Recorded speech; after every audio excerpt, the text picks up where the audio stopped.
déjà, je vais te laisser expliquer qu'est-ce que la demeure Monday.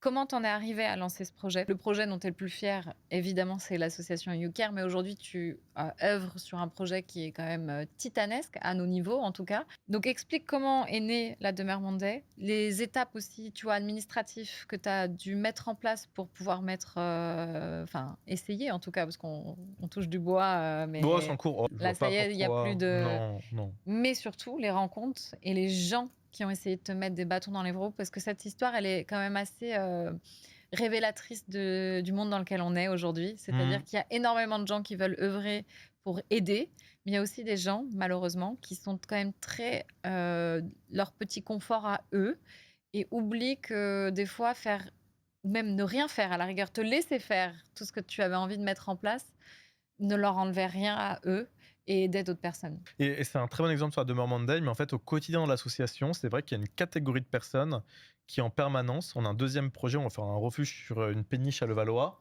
Mm. Et là, pareil, il y a des personnes qui foncièrement, en fait, ont peur de perdre un peu leur petit confort, alors qu'en fait, tu vas en aucun cas impacter leur vie. Exactement. Et qui vont te mettre des bâtons dans les roues, ou alors des personnes qui vont se vexer pour un rien et qui vont vouloir te mettre des mauvais avis, essayer de te persécuter, t'envoyer des courriers et tout. Et le milieu On a associatif. quand même des avis sur Mais oui. pour les associations. Bah, en fait, on a notre association UK, on a notre fiche un peu Google Maps Ah comme oui, tout le donc monde. forcément, ah là là. On a 270 avis, on a 3 une étoile et 267 5 Oui, étoiles. bien sûr. Donc, mais ça te fait toujours mal le mauvais avis, et donc tu réponds à la personne, tu essaies de lui faire comprendre. Mais enfin, donc le milieu associatif est dur. La demeure Monday, aujourd'hui, donc on est spécialisé en protection animale. On fait un peu ce qu'on connaît sous la forme d'SPA, on sauve des animaux au quotidien. On a plusieurs programmes différents. On a un volet protection de la biodiversité où on a un programme de reforestation. Et je l'ai appelé YouCare aussi, ce projet, parce que je voulais pas que ça soit trop ancré dans un domaine et qu'on puisse s'ouvrir la porte à tout n'importe quoi, qu'un nom en anglais, parce qu'on a des ambitions internationales, peu à peu, même si aujourd'hui, clairement, on est beaucoup plus en France. La demeure Monday, ça vient aussi d'une rencontre avec Olivia de Holly and Monday, qui est une créatrice de contenu. On s'était rencontrés au départ avec Olivia, on a fait un sauvetage ensemble au Monténégro. Elle avait trouvé des petits chiens pendant son voyage au Monténégro. C'est parti un peu en vrille avec l'association locale qui a essayé limite de lui extorquer des fonds. Et donc à la fin, elle a dit pour ce sauvetage, je vais contacter YouCare. On s'était rencontré à un event. Et en fait, on a fait le sauvetage avec elle parce qu'elle avait confiance en nous. C'est comme ça que j'ai rencontré Olivia. Et un soir, Olivia, elle était à Bruxelles à ce moment-là. Elle vient à Paris, je l'héberge. À minuit, en train de manger une Pokéball sur la terrasse de l'assaut. Et elle me dit, tu sais Thomas, en fait elle a une histoire, c'est qu'elle a rencontré un monsieur qui est son domicile fixe, qui s'appelle Patoche. Et donc Patoche, elle a rencontré avec Monday, avec son petit chien. Monday, en fait, il a voulu jouer à la balle avec Patoche. Et du coup, Olivia, elle s'est dit, mais en fait, ce monsieur SDF dans la rue, franchement, j'aurais jamais été lui parler si mon chien n'avait pas été joué à la balle avec lui. Et c'est comme ça que j'ai créé le lien. Et c'était une très belle histoire pour elle, avec sa communauté, voulu aider Patoche. Elle est tombée dans les problèmes de la rue. Malheureusement, Patoche, il a perdu sa famille dans un accident de voiture, sa femme et ses enfants. Et ça fait 30 ans qu'il est à la rue. Et donc, Olivia a essayé de lui retrouver un logement. Elle a même trouvé l'argent pour lui retrouver un logement. Et malheureusement, la rue est extrêmement difficile psychologiquement, avec toutes les addictions qui peuvent se créer, qui sont très néfastes. Et Patoche, en fait, n'a jamais voulu retourner un appart, malgré le fait qu'Olivia avait trouvé l'argent pour. C'est impossible de juger, c'est impossible de se mettre à la place de Patoche. Au bout de 30 ans, c'est devenu sa vie, son système à lui. On ne peut pas le juger. Ce serait de notre part de dire que c'est mieux chez nous que... Impossible. Mais du coup, Olivia, avec en fait cette rencontre, a appris des choses. Et un jour, elle me dit, regarde, j'ai appris la partie médiation animale. Et nous, au quotidien, on fait de la médiation animale. C'est-à-dire qu'on intervient avec des animaux auprès d'un public bénéficiaire. On arrive en maison de retraite, auprès d'enfants qui sont en situation de handicap. Explique bien ce que c'est que la médiation animale. La médiation animale, c'est le fait d'intervenir avec des animaux, donc auprès d'un public sensible. Ça peut être un public âgé, en situation de handicap. Et donc de travailler sur des exercices qui vont permettre à la personne d'améliorer sa condition, mais sans avoir l'impression de faire un travail particulier, parce qu'il y a l'animal qui a ce côté émotionnel. Je donne un exemple. Un enfant qui est en situation de handicap moteur, ça va être très dur pour lui de faire des exercices, à mettre des cubes dans des trous, etc., pour travailler des exercices moteurs. D'un coup, si tu arrives avec des cochons d'Inde et tu lui dis aujourd'hui on va brosser les cochons d'Inde et couper des carottes pour les nourrir, il va faire ces mêmes exercices moteurs, même limite plus complexes, sans voir la difficulté. Et donc c'est ça la médiation animale, c'est de trouver des exercices qui permettent à la personne d'essayer de la tirer vers le haut et d'améliorer sur des problématiques données par rapport à son handicap ou sa situation, et d'utiliser les bienfaits de l'animal. C'est ça la médiation animale. Et on le voit avec, finalement, sur la partie psychologique avec Monday, le petit chien d'Olivia, où il était joué à la balle avec ce monsieur qui ne parle lui-même à personne qui n'est pas en fait son domicile fixe parce qu'il se sent jugé, bah finalement il a créé ce lien d'amitié avec Olivia par le biais de l'animal et on Clairement. voit les avantages. Et donc Olivia, elle me dit, vous sauvez des animaux au quotidien avec YouCare, vous êtes une super asso. Elle avait vu comme on travaillait, on a fait des sauvetages ensemble. Elle me dit, moi mon rêve Thomas, ce serait de créer un refuge qui serait tenu par des SDF.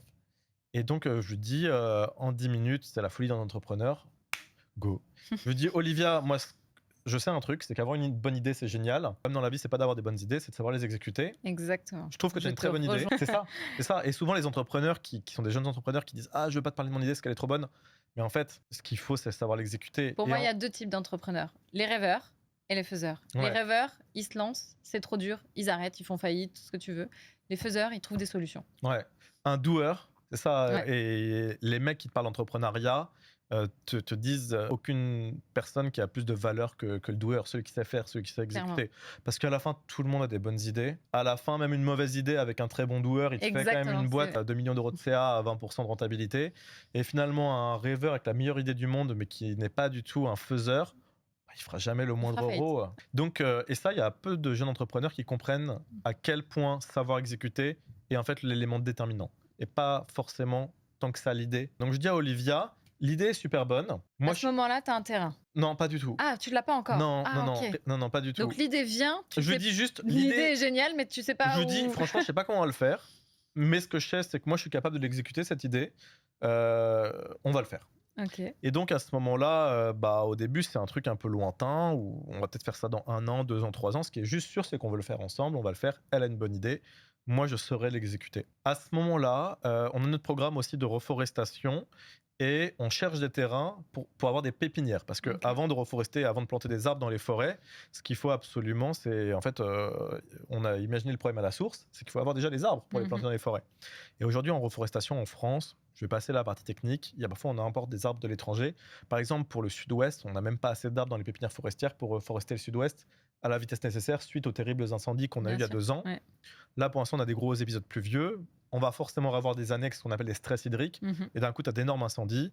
Et d'un coup, tu n'as pas le stock suffisant. Donc, je me suis dit, si on veut être efficace pour la reforestation et la Prendre le protection de la problème à la biodiversité, source, avoir il des faut des pépinières. pépinières forestières. Et donc, quoi de mieux que des pépinières caritatives pour avoir une gestion désintéressée et démultiplier les arbres qui sont nécessaires et pas les arbres qui se vendent le mieux. Bien sûr.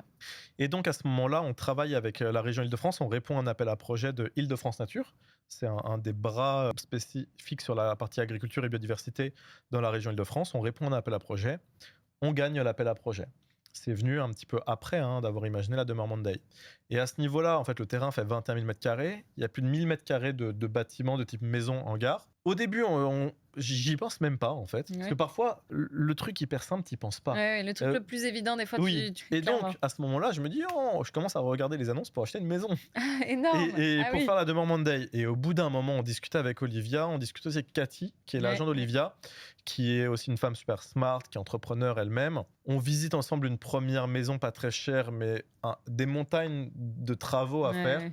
On se déchauffe un peu après la visite. Et en fait, je me dis, mais enfin, pourquoi je me prends la tête? On vient de gagner cet appel à projet avec ce terrain. Va quand même falloir l'acheter. Il faut déjà dépenser pas mal d'argent parce qu'il n'est pas cadeau, le terrain. Bien sûr. Il faut quand même falloir l'acheter.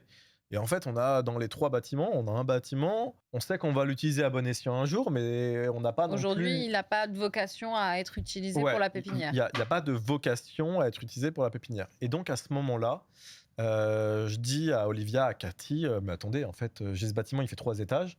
Pourquoi en fait la demeure Monday, on la fait pas là, on a la place. Tout le monde trouve ça génial. C'était la solution de mutualiser les moyens, les équipes et de tout mettre au même endroit. On pouvait, on avait les mètres carrés. Et donc à ce moment-là, on commence à expliquer à la région Île-de-France, etc. Parce qu'on a un appel à projet avec un dossier donné.